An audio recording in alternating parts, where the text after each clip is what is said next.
Imagine controlling a machine producing nearly 1,000 horsepower while flying down a straight at more than 220 miles per hour.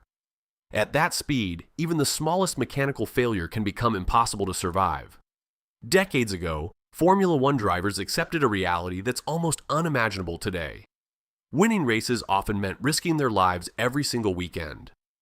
Ironically, many of the safety systems protecting modern drivers exist because some of the sport's greatest legends never made it home. And the first story proves that you didn't even have to be racing in Formula One for tragedy to strike. Jim Clark. By the late 1960s, Jim Clark had already become the driver everyone wanted to beat. The soft-spoken Scotsman wasn't known for dramatic celebrations or loud rivalries. Instead, he let his results speak for themselves. 2 Formula One World Championships, an Indianapolis 500 victory, dozens of major race wins around the world. Many experienced drivers believed Clark possessed a level of natural talent rarely seen in motorsport, which makes what happened next even harder to understand. On April 7, 1968, Clark entered a Formula 2 race at Germany's Hockenheim circuit. Not Formula 1. Formula 2. For several laps, everything appeared routine. Then, in a matter of seconds, spectators watched his Lotus suddenly leave the track at high speed before crashing into a line of trees. There were no onboard cameras, no detailed video replay. Even today, no one knows exactly what caused the accident. Investigators believed a tire failure was the most likely explanation, but it was never conclusively proven. Clark suffered fatal injuries. He was just 32 years old. His death sent shockwaves far beyond Formula One. If someone as gifted and experienced as Jim Clark could lose his life so suddenly, many began asking an uncomfortable question. Was the sport becoming too dangerous to ignore? Formula One didn't have an answer yet. But only 2 years later, that question would become even more painful. Jochen Rindt. Jochen Rindt drove as though every lap was a qualifying lap. Aggressive. Fearless. Sometimes breathtakingly fast. Born in Germany and racing under the Austrian flag, Rindt had become one of Formula One's brightest stars by 1970. That season, he looked unstoppable.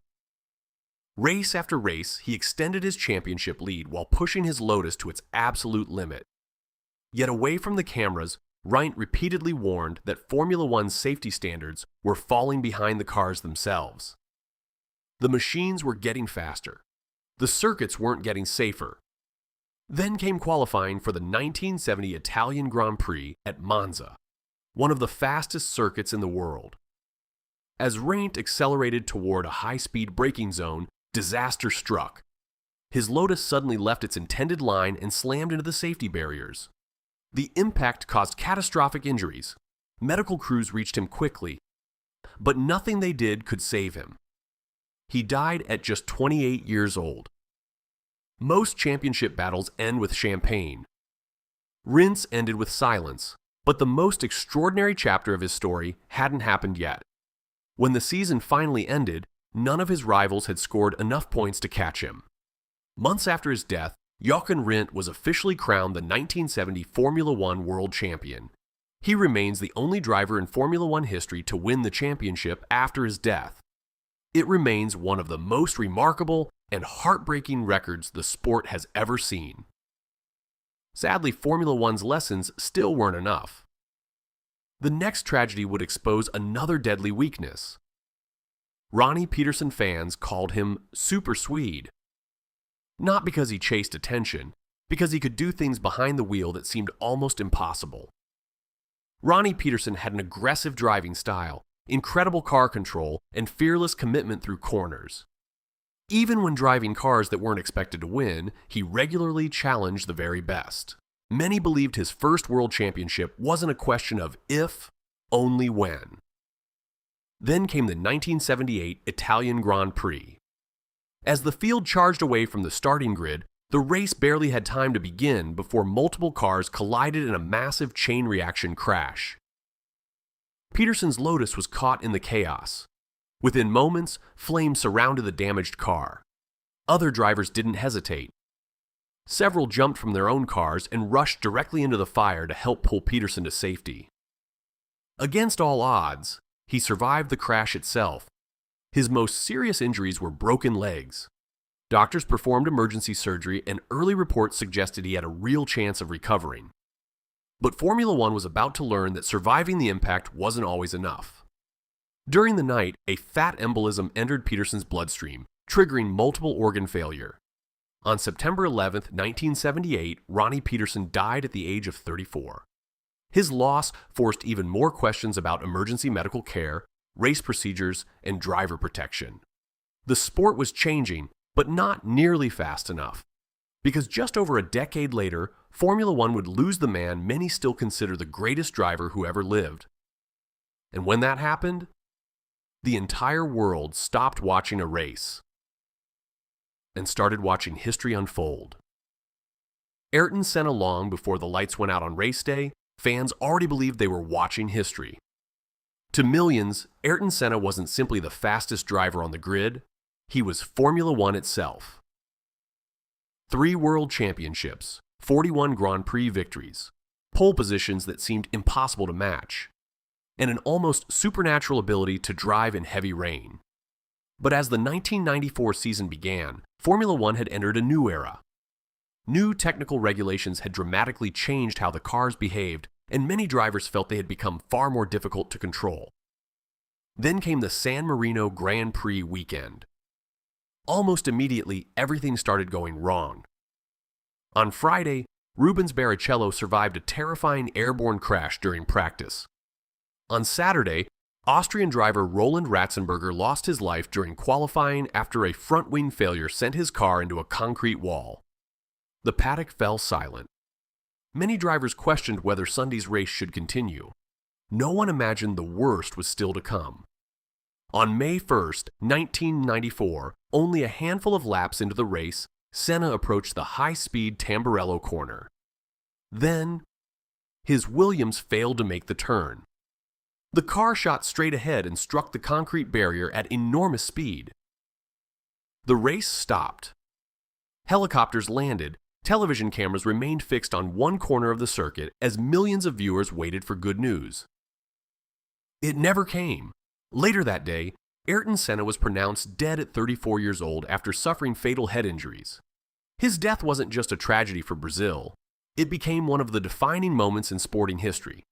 More than 3 million people attended or lined the route of his funeral procession in São Paulo, making it one of the largest public farewells ever held for an athlete. But Senna's greatest victory would come after his final race. Formula One could no longer ignore the warnings. Circuits were redesigned, cars became stronger, crash standards became tougher. Medical response was completely reevaluated. Almost overnight, safety became the sport's highest priority, and for many years, it seemed those painful lessons had finally worked. No Formula One driver died from injuries sustained during a Grand Prix weekend for more than 2 decades. Many believed the chapter of history had finally closed. Then came a rainy afternoon in Japan. Jules Bianchi. Unlike the legends before him, Jules Bianchi represented the future rather than the past. The young French driver had spent years climbing through motorsport's toughest junior categories before earning a seat with Marussia. The team rarely competed near the front, yet Bianchi constantly found ways to impress. His breakthrough came at the 2014 Monaco Grand Prix, where he scored the first Formula One points in Marussia's history, a result many considered one of the greatest drives of the season. Inside the paddock, there was little doubt about his future. Many expected him to eventually race for Ferrari, but only a few months later, everything changed. The 2014 Japanese Grand Prix was held in difficult weather as heavy rain reduced visibility and grip throughout the race. Late in the event, another driver spun off the circuit, bringing a recovery vehicle onto the track. Moments later, Bianchi approached the same section. His car lost control on the wet surface. Unable to avoid the recovery vehicle ahead, it struck the rear of the machine at high speed. The silence that followed felt painfully familiar. Bianchi was rushed to hospital with a severe traumatic brain injury. Days passed, then weeks, then months. The Formula One community continued hoping for the update everyone wanted to hear. It never arrived. After remaining in a coma for more than 9 months, Jules Bianchi died on July 17, 2015, at just 25 years old. His passing became Formula One's first driver fatality, resulting from a Grand Prix weekend since Ayrton Senna. And once again, the sport was forced to ask difficult questions. How could something like this still happen? That question led to one of the most important safety innovations in Formula One history, the Halo Cockpit Protection System. When it was first introduced, many fans, and even some drivers, criticized its appearance. Some believed it didn't belong on a Formula One car.